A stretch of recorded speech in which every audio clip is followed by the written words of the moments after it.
All right, good morning, everyone, and thank you for being here. So we share updated information on the Rhode Island Bridges data breach.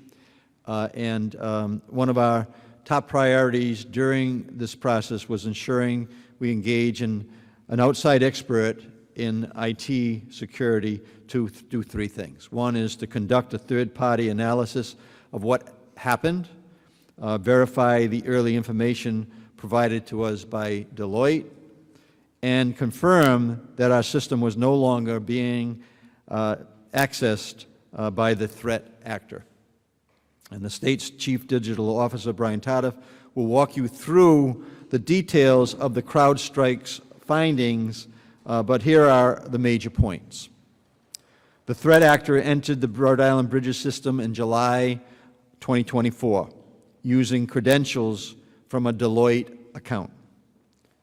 The threat actor's activity escalated over time, ultimately resulting in a transfer of personal information over a number of weeks in November 2024. During this period of escalating activity, security flags in the system were not escalated or addressed by Deloitte. And we know now, in total, the information of 644,000 individuals were accessed. Brian will give you a more detailed breakdown of the CrowdStrike in a moment, but the new information is that we delivered more than we were impacted originally in the letters, and then we've identified additional 100,000 or so that weren't identified at that moment in time that are receiving letters.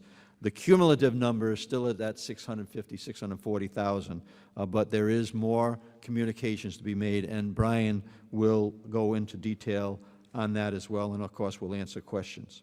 Based on CrowdStrike's findings, we have worked to close down vulnerabilities so that any unusual activity within the system gets identified and investigated and addressed by Deloitte immediately.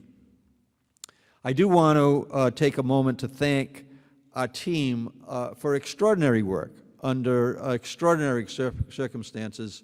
If you kind of recall back to December when we shut down the system and all the concerns we had about making sure that benefits were not interrupted. And so at DOA, Director Warmer, Brian Tardif, but under the leadership of Director Brito, Director Lang, both the Department of Human Services and Health Source Rhode Island made the near impossible appear easy and provided a relatively seamless customer experience. And we're pleased to be able to say that benefits were not interrupted, and we can go more detail of how that happened. But a shout out to all four of you. Thank you so much for the work that you've done on behalf of the people of the state of Rhode Island. Prior to the identification of the breach, the Department of Administration was already taking steps to revamp Rhode Island Bridges and had put out an RFP for expert to help us plan for a complete overhaul of the system. This is part of a larger plan to separate the current system and transition to a new system in the future. This series of events and their risk that were placed on the public are unacceptable, and as I said earlier, Deloitte missed some issues that we certainly hold them responsible for. And we want Rhode Islanders to, first of all, we thank you for your patience relative to this issue, but we also want to make sure that people know that we will pursue all avenues in our efforts to ensure accountability. With that, I'd like to have Brian come up and kind of fill in some of the details. Jonathan, you were going to have some comments, or you just have to? Yeah, okay. And then we'll answer some questions. Thank you, Governor. Good morning, everyone. Brian Tardif, Chief Digital Officer. As the result of an exhaustive investigation by our independent third-party vendor, CrowdStrike, and then cross-validation of their findings and an in-depth data analysis of over 8.5 million files by Deloitte and the state, we can now provide a final summarization of the Bridges cybersecurity incident. The The state onboarded CrowdStrike, an industry leader in cybersecurity, early in the incident response process to assist in RIBridges restoration, provide analysis and investigation capabilities, and to provide enhanced cybersecurity protection for RIBridges. Through CrowdStrike's investigation, it was determined that the earliest evidence of threat actor activity in the RIBridges environment was on July 2nd, 2024, when the threat actor BrainCipher used the username and password of a Deloitte representative to gain remote access into the testing and development environment of RIBridges. On July 3rd, the threat actor was able to elevate those stolen credentials, gaining greater access to administrative functions within RIBridges' operating environment. BrainCipher was then able to access the encrypted, sensitive data in the RIBridges operational environment. Between July 12th and 13th, the evidence shows that the threat actor performed a series of activities in the operational environment to maintain their connection to RIBridges. The evidence also shows that between July 3rd and November 28th, the threat actor browsed folders and files on 28 of the 330 RIBridges systems. Between November 11th and November 24th, 397 large outbound transfer alerts to an external cloud storage provider were triggered in the RIBridges firewall, an indicator of files being taken. Based on evidence, CrowdStrike determined that the threat actor was last seen in RIBridges on November 28th of last year. We cannot positively confirm that all of the information accessed was stolen by the threat actor. We do know, however, that large file transfer alerts were triggered, indicating that at least a portion of the data was stolen. As you know, we became aware of the breach in December and immediately shut down RIBridges as a safety protocol. Throughout the recovery and restoration process, the state team ensured that appropriate security controls were in place and enhanced where possible to mitigate the issues that contributed to the breach. As a normal practice, we continue to seek opportunities for continuous improvement in RIBridges and all state systems. Prior to the CrowdStrike analysis, early evidence indicated that the threat actor had gained access to a single server that housed the user data of 651,523 RIBridges customers. Out of an abundance of caution, we notified all individuals with data housed in that system. CrowdStrike's report gives us clarity into what systems were accessed and what user data those systems contained. From our original wave of notifications, we now know that 114,879 previously identified individuals were not implicated in the breach. We have also learned, however, that 107,757 previously unidentified impacted individuals were discovered through the forensic analysis process. We now know that a total of 644,401 people were impacted by this data breach. A number of these newly identified individuals had no direct association with RIBridges programs. Rather, their information was included in files that are passed through RIBridges environment from other agencies for federal identity verification processes. The final number of individuals impacted breaks down as such: 614,764 individuals from RIBridges programs, 29,629 individuals from the National Directory of New Hires pass-through files from DLT, 6 individuals from the Office of Child Support Services pass-through files, and 2 individuals from DCYF pass-through files. It's important to note that no other state data systems or any federal data systems were compromised, only the pass-through files from the state agencies identified. I'd now like to invite Director Jonathan Womer from the Department of Administration to talk through some additional details. Director.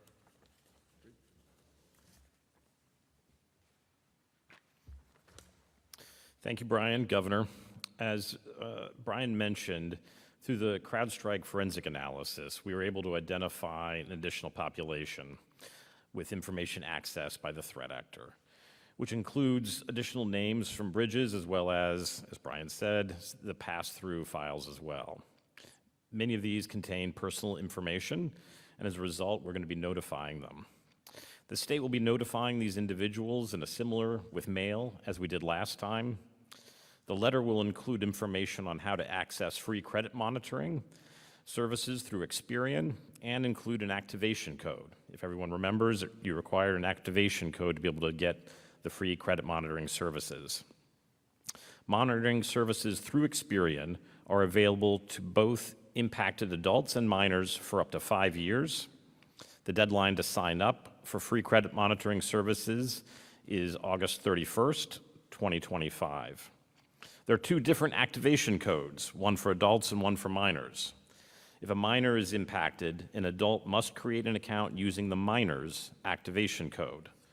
After creating an account, the adult will be prompted to enter the minor's information. Minors who age out during the 5-year period can reapply for monitoring as an adult. The original activation code can help facilitate this process. Everyone should remember that you can enroll for credit monitoring online or on the phone with Experian.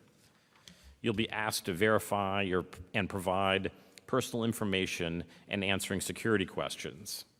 If you have questions about enrolling, call Experian's call center at 833-918-6603, 833-918-6603. Remember to sign up for free credit monitoring services. You will need the activation code, remember, from the letter. The call center is open Monday through Friday, 9 a.m. to 9 p.m. Eastern Standard Time, except holidays. It will be open for special weekend hours from 11 to 8 p.m. from May 31st to June 1st and June 7th through 8th. We expect the letters to arrive after the Memorial Day weekend.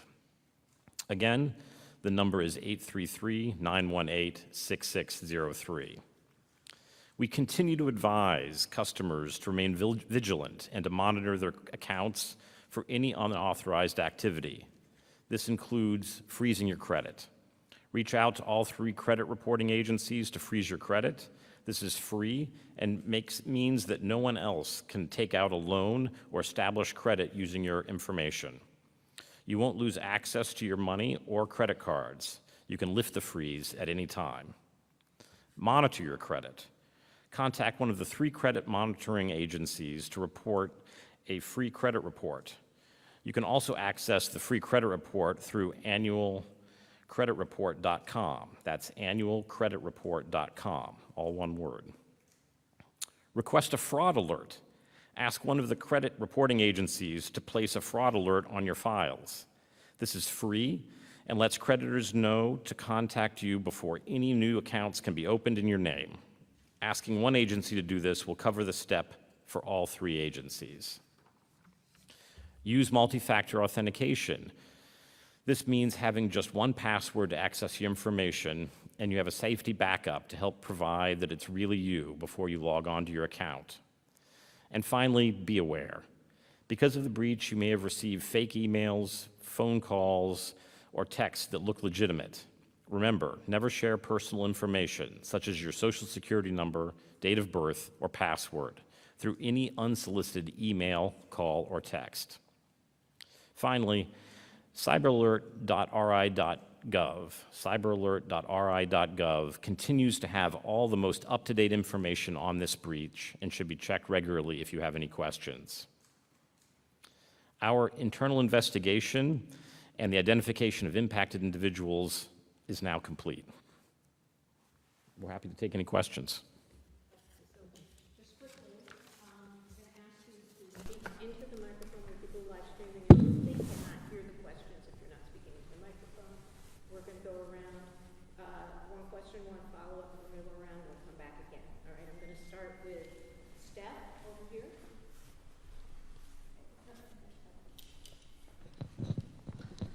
Thank you. So what sort of action are you considering against Deloitte? You said you'd explore all possibilities.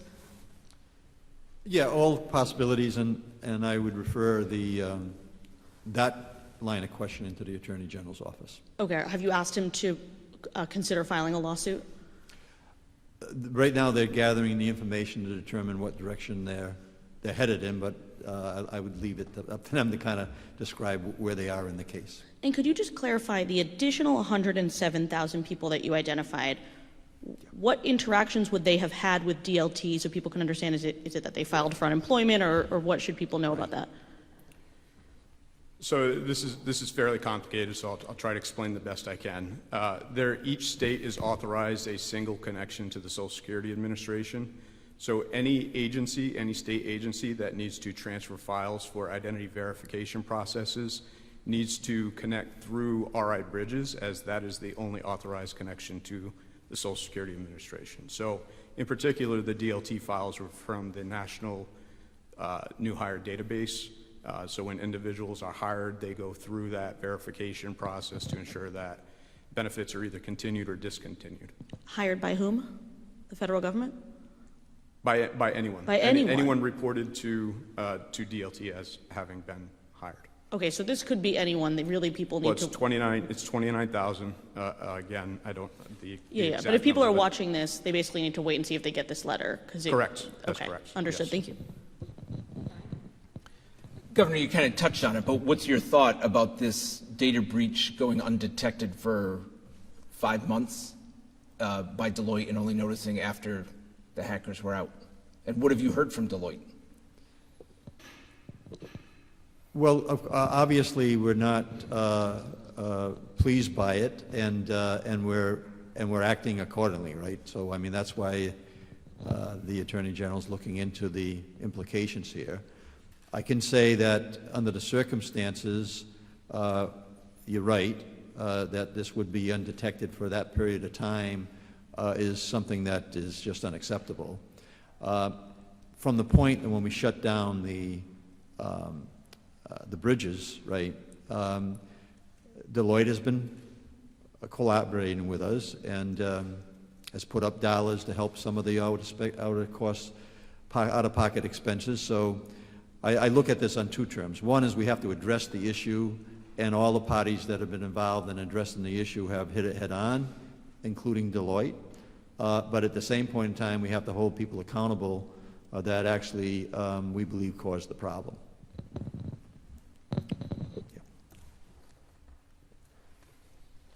Now, what specific safeguards have been put in place to ensure that this doesn't happen again? Yeah, I'll let Brian address that, okay? Thank you. So for security reasons, we can't really talk about, you know, the specific controls, but what I can tell you is throughout the investigation, at every phase of restoration, we did an exhaustive review of all of the systems, all of the access controls, and we're in the continuous process of reviewing vendor contract language and policies to ensure that all of the issues that contributed to the breach are being mitigated. So technology, people refinement, training, skilling, hiring, policy, and contract language are being addressed. Thank you. So the footnote mentions that Deloitte wasn't maintaining firewall and MFA event logs for some of the data that CrowdStrike was analyzing. Was that not contractually obligated, and is the state concerned that Deloitte wasn't maintaining those logs? We are concerned. Obviously, that is an issue. The logs were not made available. That does not mean that they weren't there. So that's part of the policy review that we're executing, ensuring that our contract language reflects our expectations and policy requirements for retention of logs. How did the hackers get the Deloitte employee credentials? That's unknown. CrowdStrike was not able to determine how those credentials were obtained. And do we know what happened ultimately to all the stolen data? Do we expect that it was all sold on the dark web and used, or what's the best way to describe what actually happened in the end to all that data? Again, we can't verify exactly what was taken. We do know that data was posted on BrainCipher's dark website.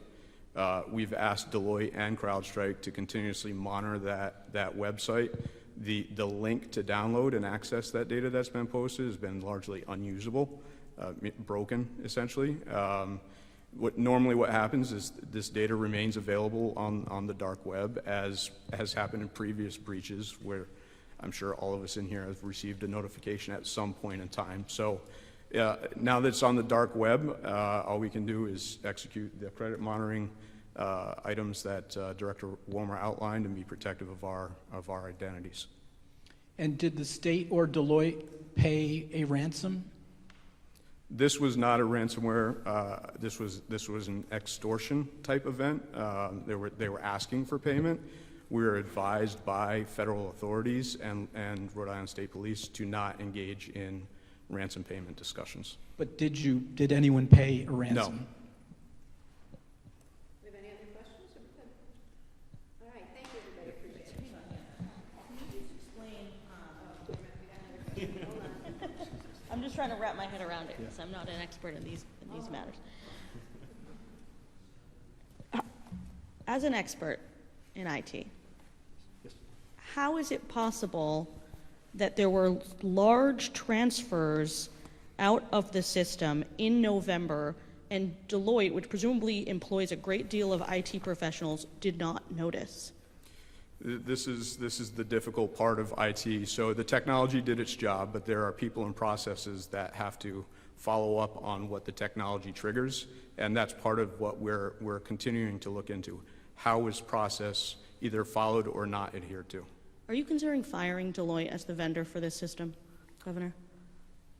Well, first of all, the process of moving to another system, as I said in my comments, we're going to be moving to another system with an RFP. That's going to take, Brian, what are you saying, 18 months, 24 months time frame. So we have to continue to work with the existing system, but we'll be transitioning into a new system. And at that point in time, we'll select the vendor that we think is most appropriate to be selected. So you can't fire them if you even wanted to for maybe a year and a half to 2 years? We need to continue to operate on the current system to make sure that we're providing the benefits. But we are in a process right now, as I mentioned, to move our way from the current system to a new system. Okay, thank you. Just to get the timeline, 'cause again, there was the November date when the transfers happened. At what point was the state notified? Because I'm seeing there was a period where the state was notified, but the system was not shut down. Then I think there was at least a week or two. Can you just walk through when Deloitte first became aware of the big transfers, then when the state was notified, and then when the shutdown happened? So as I briefed, the last identified presence in the system by BrainCipher was November 28th. Early December, Deloitte was directly contacted by BrainCipher that they were in possession of Deloitte data, which turned out to be RIBridges data. So between December 4th and December 13th, when we shut down the system, there was an active investigation to identify if this was a Rhode Island Bridges incident or if it was another Deloitte system that was impacted. Once it was determined that it was RIBridges on December 13th, we shut the system down. Okay, so between that late November, and they didn't realize until BrainCipher told them that even though the transfers happened, they waited until they were told, till BrainCipher contacted them. That's correct. Okay. And I'll just add on the question there, we did invite Deloitte to be here today. They declined.